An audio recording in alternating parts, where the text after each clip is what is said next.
إنما يريد الله ليذهب عنكم الرجس أهل البيت ويطهركم تطهيرا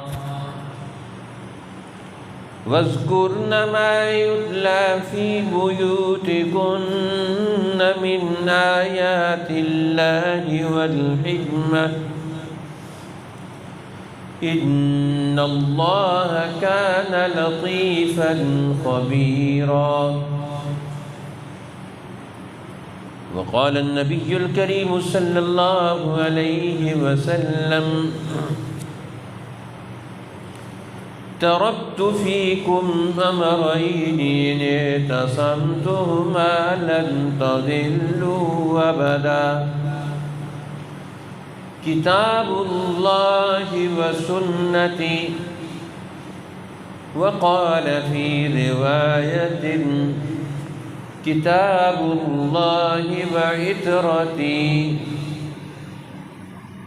أو كما قال النبي الكريم صلى الله عليه وسلم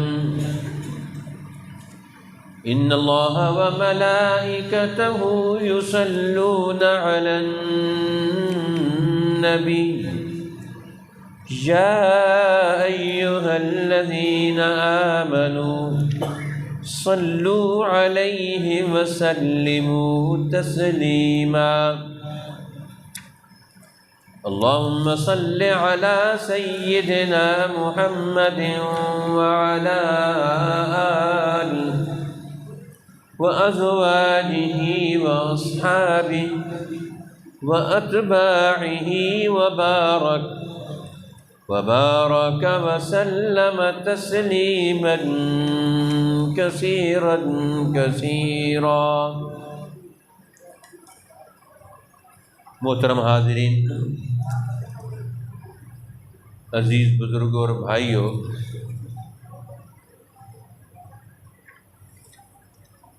اللہ تعالیٰ نے دنیا میں انبیاء علیہ السلام اور ان کی صحبتوں کی تاثیر سے انسانوں کی ہدایت کا سامان پیدا کیا ہے.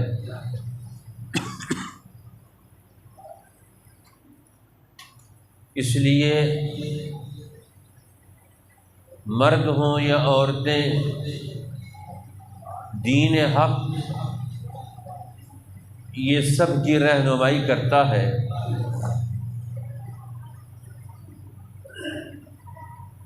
نبی اکرم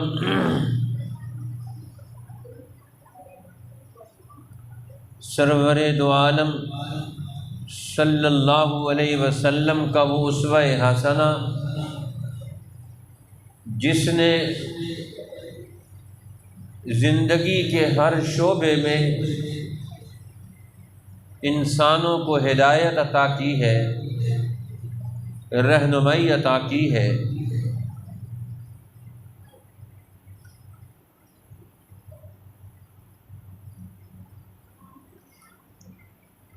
اسی طرح اپنے گھر اور اپنے خاندان اور اپنے معاشروں کے بچوں کو بڑے لوگ کس طرح رہنمائی دیں، حضور اکرم صلی اللہ علیہ وسلم کے معمولات سے یہ اسوہ حسنہ بھی ہمارے سامنے واضح ہوتا ہے کہ اللہ کے پیغمبر صلی اللہ علیہ وسلم اپنے دور میں اپنے بچوں کی کس طرح نگرانی کرتے ہیں، کس طرح رہنمائی کرتے ہیں، کس طرح ان کی زندگی کو خوبیوں کا مظہر بناتے ہیں. اس لیے حضور علیہ السلام کے زندگی کے یہ واقعات سیرت کی کتابوں میں موجود ہیں.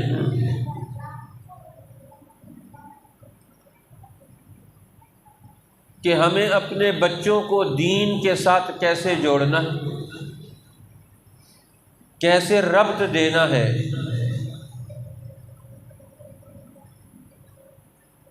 اور اپنے بچوں کو ہر قسم کے برے اثرات سے کیسے محفوظ رکھنا ہے۔ ہمارا بڑا المیہ یہ ہے کہ ہم دنیا میں جن لوگوں سے محبت رکھتے ہیں، اپنی مرضی اور رائے کی موافقت میں ان کے ساتھ نسبت اور تعلق جوڑتے ہیں، دین کے تقاضے سے ان لوگوں کی صحبت کی تاثیر، ان لوگوں کے حالات اور اثرات، انہوں نے دین حق کے ساتھ کیسے تعلق رکھا، آج اس کو نظر انداز کر دیا جاتا ہے۔ جس طرح ہر سال پوری قوم یہ محرم کے عشرے میں اہل بیت کا تذکرہ کرتے،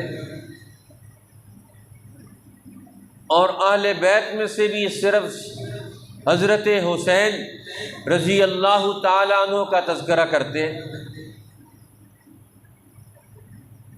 اور حضرت حسین کے رضی اللہ تعالیٰ عنہ کی زندگی سے بھی اپنی مرضی کے مطابق جو اپنی خواہش ہوتی ہے اس کے مطابق بھی صرف ان کی زندگی کا آخری دن کربلا کا صرف اسی کا تذکرہ کرتے۔ اب سیدنا حسن رضی اللہ تعالیٰ عنہ جو ان کے بڑے بھائی ہیں، ان کا تذکرہ تو دونوں طبقوں نے چھوڑ دیا، شیعہ بھی نہیں کرتے، سنی بھی نہیں کرتے، اور پھر دونوں طبقے مل کر حضرت حسین رضی اللہ تعالیٰ عنہ ان کے تذکرے میں بھی صرف کربلا کا آخری دن تذکرہ کرتے ہیں پورے عشرہ محرم میں۔ اب ان کی 58 سالہ زندگی ہے، 58 سالہ زندگی میں انہوں نے کیا کیا کام کیے، کیا نتائج انہوں نے دیے، کیا اثرات پیدا کیے، قرآن سے، نماز سے، دین سے، اللہ اور اللہ کے رسول سے، اللہ کی مخلوق سے، دنیا میں موجود دین حق دنیا میں غالب ہو رہا ہے، اس دور میں ان کی کیا ذمہ داریاں انہوں نے نبھائیں۔ اب کسی چیز کا تذکرہ نہ شیعہ کے یہاں ہے نہ سنیوں کے یہاں، سب گول کر گئے۔ حضرت حسن کی زندگی کی اور حضرت حسین کی بھی 58 سالہ زندگی گول کر جاتے ہیں، غائب کر دیتے ہیں، نام ان کا لیتے ہیں، محبت ان سے رکھتے ہیں، لیکن ان کی زندگی کو بطور اسوے کے پیش نہیں کرتے۔ کتابیں بھری ہوئی ہیں، اہل سیر نے ان کی اپنی کتابوں میں ان کی زندگی کے واقعات لکھے ہوئے، لیکن مجال ہے کوئی فرقے آج ان سے اپنی زندگی کو اچھا بنانے کا کوئی پیغام وصول کرتے ہیں، آج کی اپنی زندگی کو درست کرنے کے حوالے سے سیدنا حسن اور سیدنا حسین اور اسی طرح اس دور کے جو اور نوجوان حضور اکرم صلی اللہ علیہ وسلم کی گود میں پلے، اللہ کے پیغمبر وہ ان کے سروں پر دست شفقت رکھتے ہیں، تو ان کی اس زندگی سے بھی کوئی رہنمائی لے۔ حضور اکرم صلی اللہ علیہ وسلم کے معمولات میں سے تھا کہ اللہ کے پیغمبر آپ کی مجلس میں جب بھی کوئی چیز پیش کی جاتی، جہاں مسلمان اکٹھے ہوتے، اللہ کے پیغمبر موجود ہیں، ان کی موجودگی میں اب صحابہ کرام کوئی نہ کوئی ہدیہ لے کر آتے، بھائی ان کو خاموش کرا دو، ان پر کیا مسئلہ ہے، کوئی بڑا آدمی اوپر چلا جائے ان کے پاس،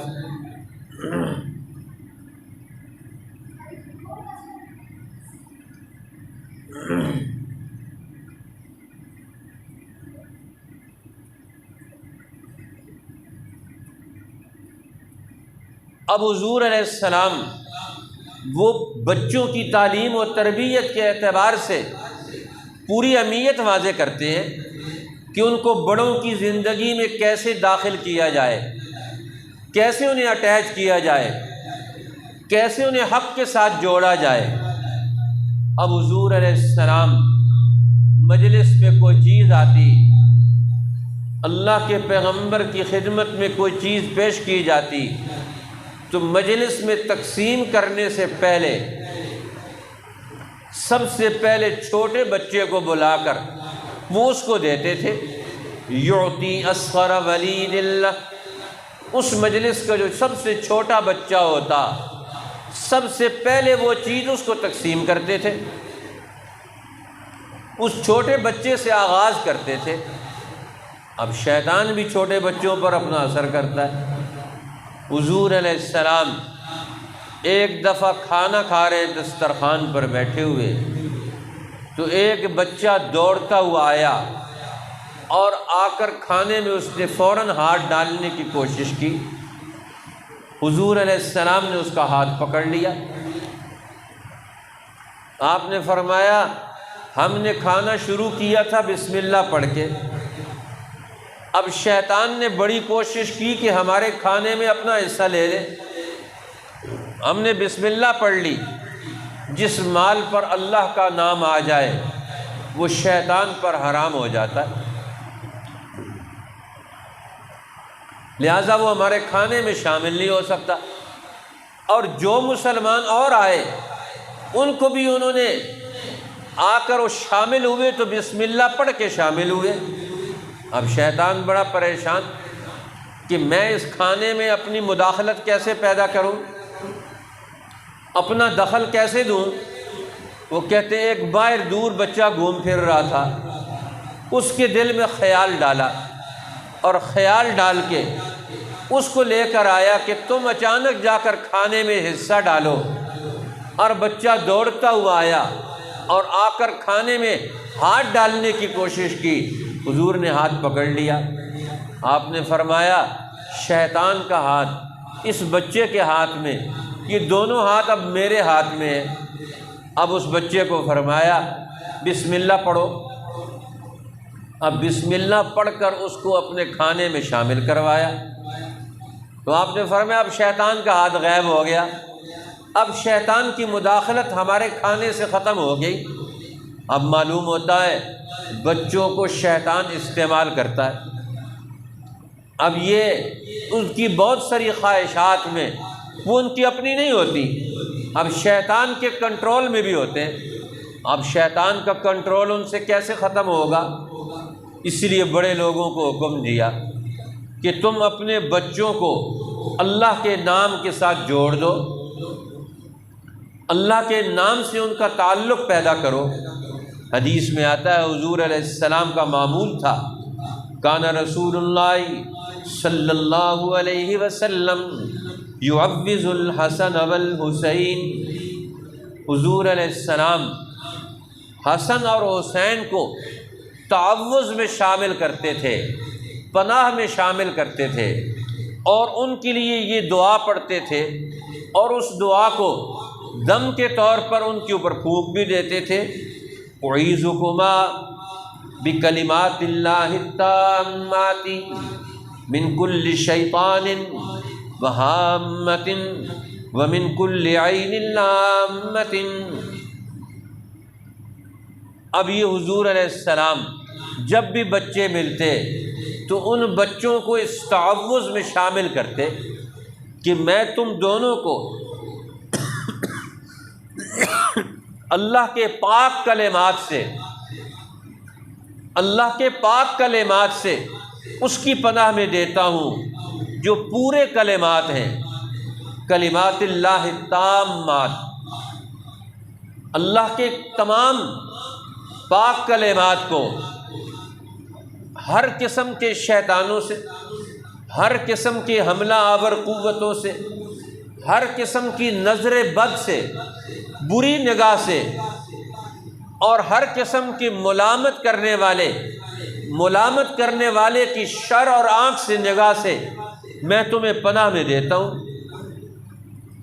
وَيَقُولُ أَبَاكُمَا كَانَ يُعَوِّذُ بِهَا إِسْمَاعِيلُ وَإِسْحَاقُ، اور پھر فرماتے کہ تمہارے ابا حضرت ابراہیم علیہ السلام وہ بھی اپنے دونوں بیٹوں اسماعیل اور اسحاق علیہ السلام پر یہی کلمات تعوذ پڑھ کے ان کو اللہ کی پناہ میں لے کر آتے تھے۔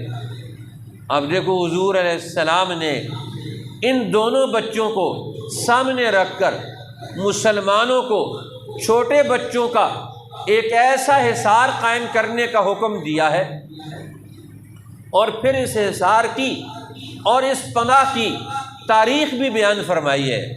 فرمایا جس طرح میں تمہیں ان کلمات تعوذ سے اللہ کی پناہ میں محفوظ کر رہا ہوں، تمہارے ابا ابراہیم علیہ السلام بھی اپنے دونوں بیٹوں اسماعیل اور اسحاق علیہ السلام کو انہی کلمات کے ساتھ اللہ کی پناہ میں دیتے تھے۔ اب یہاں سے بچوں کی تربیت اور پرورش، اب ان کے ساتھ ہمارا کیا تعلق ہونا چاہیے؟ آج ہم بچوں پر یہ شفقت کرتے ہیں کہ صرف ان کو کھانا دے دیں، کپڑا دے دیں، صرف ان کو کھیل کود کی چیزیں دے دیں۔ اب یہ مستقبل کی زندگی میں یہ داخل ہوں گے تو کن صلاحیتوں کے ساتھ داخل ہوں گے، کن معمولات کے ساتھ یہ زندگی کے میدانوں میں اتریں گے، اب ہمیں اس کی کوئی پرواہ نہیں ہوتی۔ کہتے ہیں اس کا ٹیچر جانے، ان کا سکول کالج جانے، ان کا مدرسہ جانے، ان کے موبائل جانے۔ اب ماں باپ کے پاس فرصت ہی نہیں، اولاد بھی اب نگرانی سے نکل گئی۔ حضور علیہ السلام اپنے ان دونوں نواسوں حسنین کی ابتدائی زندگی کا وہ دور جو 4 سال کے قریب کا حضور علیہ السلام کے عہد مبارک میں گزرا ہے، تو جہاں ایک طرف حضرت علی کی نگرانی میں ہے، جہاں دوسری طرف اپنی ماں حضرت فاطمہ کی نگرانی میں ہے، تو تیسری طرف حضور علیہ السلام بھی ان کی نگرانی کر رہے ہیں۔ اور حضور علیہ السلام صرف انہی کی نگرانی نہیں کرتے ہیں، وہاں تو صحابہ کا معمول تھا کہ مدینہ میں جب بھی کوئی بچہ پیدا ہوتا تو لوگ اٹھا کر اسے حضور علیہ السلام کی خدمت میں لے کر آتے تھے۔ سب سے پہلے وہ حضور کی گود میں بچہ پیدا ہوا تو پیدا ہوتے ساتھ ہی اسے اٹھا کے لے آتے حضور کی گود میں۔ اور اللہ کے پیغمبر پھر کیا کرتے تھے؟ تحنیک کرتے تھے۔ حنکہ، تحنیک کہتے ہیں کہ اللہ کے پیغمبر کھجور کا نرم حصہ اپنے منہ میں ڈال کر چباتے، اسے نرم کر کے بچے کے تالو کے ساتھ لگا دیتے تھے۔ اب مدینہ کا پیدا ہونے والا بچہ، اس کو پہلی گھٹی جو ملتی تھی وہ حضور علیہ السلام کا لعاب اور آپ کے زبان مبارک اور آپ کے منہ مبارک کے اندر سے نرم کی ہوئی کھجور، وہ اس کے تالو کے ساتھ اللہ کے پیغمبر انگوٹھے کے ساتھ چپکا دیتے تھے۔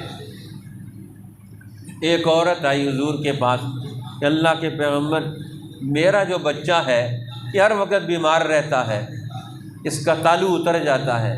اب بچوں کی بہت ساری بیماریاں یہ گلے کے اوپر سے آتی ہیں، ہم ان کو فوراً پیدا ہونے سے پہلے اینٹی بائیوٹک لگواتے ہیں، بعد میں بھی اینٹی بائیوٹک لگواتے ہیں، اس کی اپنے جسم کی کوئی قوت نہ ہو، ایسا اینٹی بائیوٹک لگایا جائے کہ وہ اینٹی بائیوٹک کے اثر سے چلتا رہے بس۔ اب اس کے اندر اپنی قوت پیدا ہو، اپنی قوت کس چیز سے پیدا ہوگی؟ اسی لیے بچوں کو گھٹی دی جاتی ہے، اب اس میں جڑی بوٹیاں بھی ابالی جاتی ہیں، پھر اسی طرح شہد دیا جاتا ہے اسے۔ یا حضور علیہ السلام اس دور میں جو میٹھی چیز تھی کھجور، اور سب سے میٹھی چیز تھی حضور علیہ السلام کا لعاب دان۔ اللہ کے پیغمبر ایک نیک آدمی، اللہ کے تعلق کا حامل فرد، جس کی زبان ذکر الہی سے آشنا ہو، اللہ کے علم سے آشنا ہو، اپنے بچوں کا باطنی تعلق، غذائی تعلق دنیا میں آتے ساتھ اس کا جڑ جائے۔ اب ان کی یہ خواہش ہوتی، اب حضور اس کو تحنیک کرتے ہیں، اب اس کے تالو کے ساتھ لگا دیتے، اب بچے کا تالو اتر جاتا ہے۔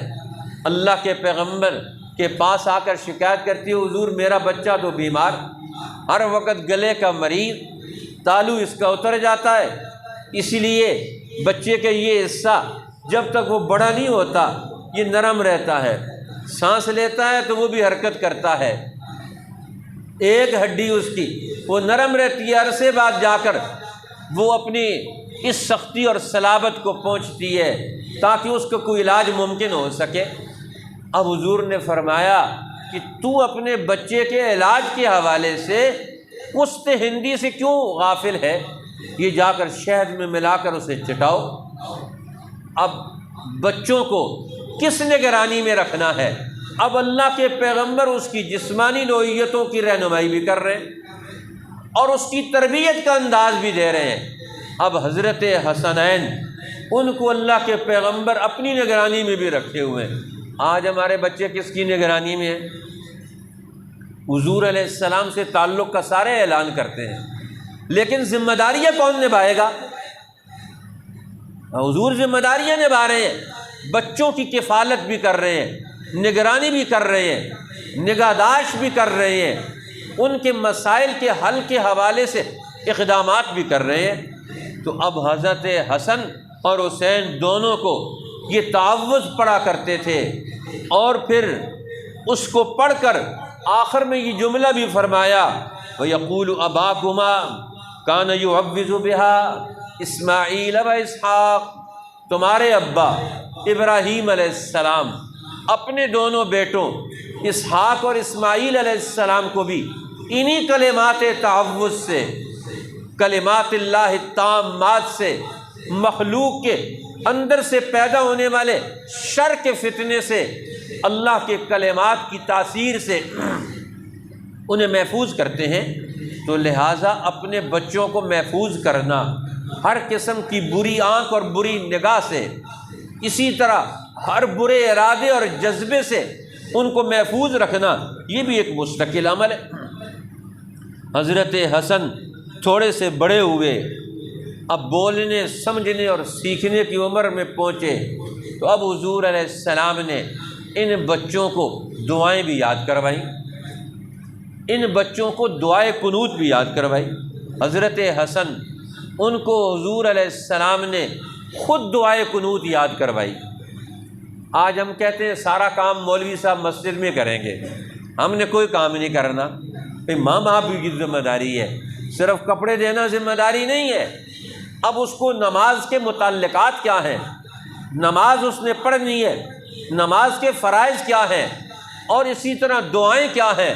اب حضور علیہ السلام دعا تلقین کر رہے ہیں، دعائے قنوت حضرت حسن کو سکھا رہے ہیں۔ اسی لیے تو میں عرض کر رہا ہوں کہ حضرت حسین کی 58 سالہ زندگی، حضرت حسن کی زندگی کا بھی کئی لمبا عرصہ وہ دنیا میں گزرا، آج اس کا کوئی تذکرہ نہیں ہوتا کہ انہوں نے کیسی زندگی گزاری، انہوں نے کس انداز سے اس دین حق کی ترجمانی کی۔ حضرت حسن اور حضرت حسین رضی اللہ تعالیٰ عنہما عراق میں سفر پر تھے کہ ایک جگہ انہوں نے جا کر قیام کیا تو لوگ موجود تھے،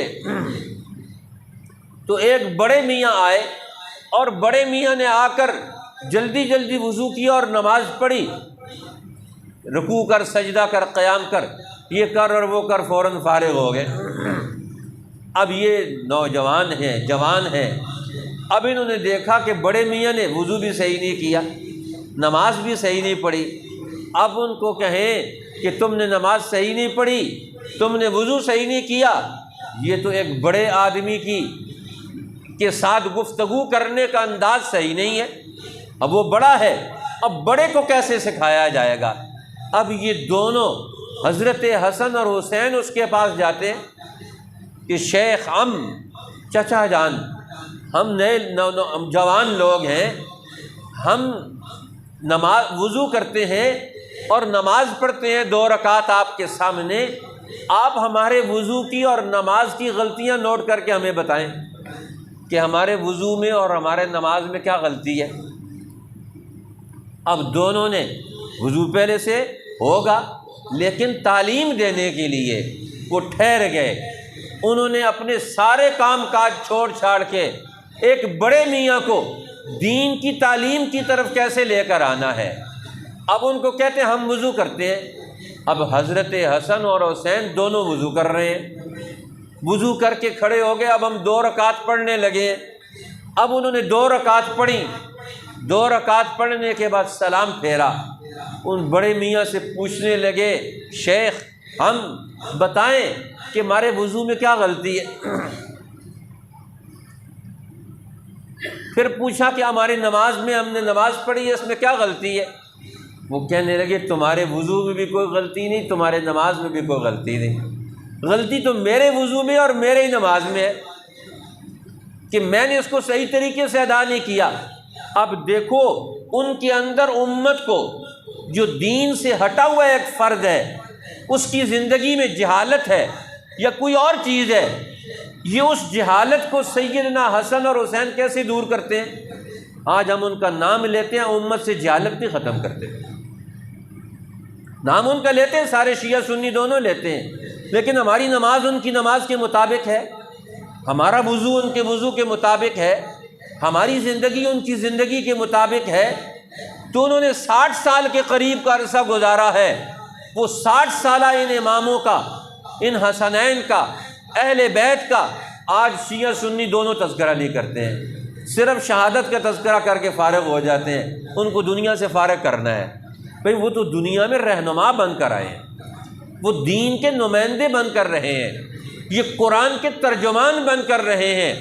انہوں نے زندگی کی خامیاں اور خرابیاں ان کو انہوں نے ختم کیا ہے۔ انہوں نے سیدنا حسن اور حسین حضرت عمر رضی اللہ تعالیٰ عنہ کے زمانے میں میدان جہاد میں شامل ہوتے ہیں، دین کے غلبے کی محنت میں شامل ہوتے ہیں، میدانوں میں اترتے ہیں، قربانیاں دیتے ہیں، بھوک اور پیاس برداشت کرتے ہیں۔ وہ کون سا میدان ہے جس میدان میں وہ نہیں اترے؟ انہوں نے دین حق کو سینے سے نہیں لگایا۔ لیکن عجیب بات ہے، پورا محرم الحرام کا یہ 10 ہمارا پورا میڈیا، سارے ذرائع ابلاغ ان کی زندگی کے یہ تعمیری گوشے پیش کرنے کے لیے تیار نہیں ہے۔ اہل بیت کا نام لے کر ان کی پوری زندگی کو گول کر دیتے ہیں، اسکرین سے آؤٹ کر دیتے ہیں، زندگی اور نظروں سے اوجھل کر دیتے ہیں۔ رسول اللہ نے ان کو کیسے پروان چڑھایا؟ اب حضرت حسن کو حضور خود تلقین کر رہے ہیں، دعائے قنوت سکھلا رہے ہیں، اس کو زندگی کے میدان میں دین کے ساتھ جوڑ رہے ہیں۔ ہم نے کس کے ساتھ جوڑا ہے؟ اب حضور ان کو جوڑ رہے ہیں، وہ آگے امت کو جوڑ رہے ہیں، اور 60 سال کے قریب کا عرصہ انہوں نے گزارا امت کے اندر، بھرپور کردار ادا کرتے ہوئے گزارا۔ ایک نہیں سینکڑوں واقعات ہیں، کس کس واقعے کا تذکرہ کیا جائے۔ افسوس ہے ہمارے اوپر، اللہ ہمیں اپنی زندگی کو اس دنیا کے عظیم ترین سلسلہ خیر کے ساتھ ہمیں جوڑ دے۔ اس لیے حجت الاسلام بانی دارالعلوم دیوبند مولانا قاسم نانوتوی رحمۃ اللہ علیہ فرمایا کرتے تھے، بھائی ہمارے ایمان کی 2 آنکھیں ہیں، ایک آنکھ اہل بیت ہیں، دوسری آنکھ اصحاب رسول ہیں۔ ہم تو اپنے ایمان کی ان دونوں آنکھوں سے ہم زندگی کا مطالعہ کرتے ہیں۔ ہم تو اہل بیت کی آنکھ ہیں، وہ ہماری آنکھ ہیں، اور ان کی آنکھ سے ہم زندگی کا دین کا مطالعہ کرتے ہیں۔ اصحاب رسول بھی ہمارے ایمان کی دوسری آنکھ ہیں۔ اب ہم دونوں آنکھوں کو خوبصورت رکھنا چاہتے ہیں۔ اب جو طبقہ ان دونوں تربیت یافتہ رسول اللہ کا تربیت یافتہ کیڈر، وہ اس سے اپنے آپ کو ہٹا لے اور ان کی زندگی کا صرف موت کا مرحلہ پیش کرے، ان کی زندگی کا مرحلہ ہی نہ پیش کرے۔ آج عجیب حال ہے، ان کی زندگی کے موت کے مرحلے کو تو پیش کرتے ہیں، ان کی زندگی کو کیوں نہیں پیش کرنا چاہتے؟ تاکہ پتہ چل جائے کہ یہ تو اہل بیت کے خلاف ہے، یہ تو صحابہ کے خلاف ہے۔ آج ہماری زندگی کس چیز کی آئینہ دار ہے؟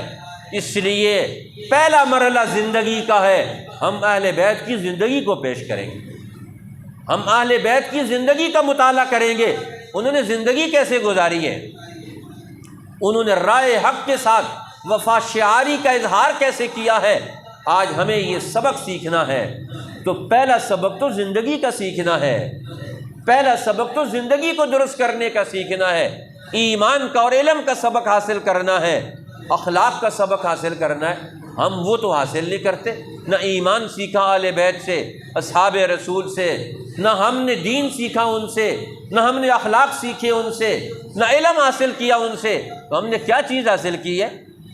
اللہ مسلمانوں کی اس غفلت کو معاف فرمائے کہ ہم اپنی پورے میڈیا کو، سارے ذرائع ابلاغ کو، ہر میڈیم کو، ممبر و محراب سمیت ہم نے اہل بیت اور اصحاب رسول کی زندگی کو گول کرنے میں لگایا ہوا ہے۔ اللہ ہمیں ان کی زندگی کو کھولنے کی توفیق دے، اس کو بیان کرنے کی توفیق دے، یہ حوصلہ عطا فرمائے بیان کرنے والے بھی پیسہ چھوڑ کر دین کو مد نظر رکھیں، اور سننے والے بھی صرف ان کا یہ مزہ نہ لے کہ وہ کیسے مرے تھے، کیسے انہوں نے شہادت قبول کی تھی۔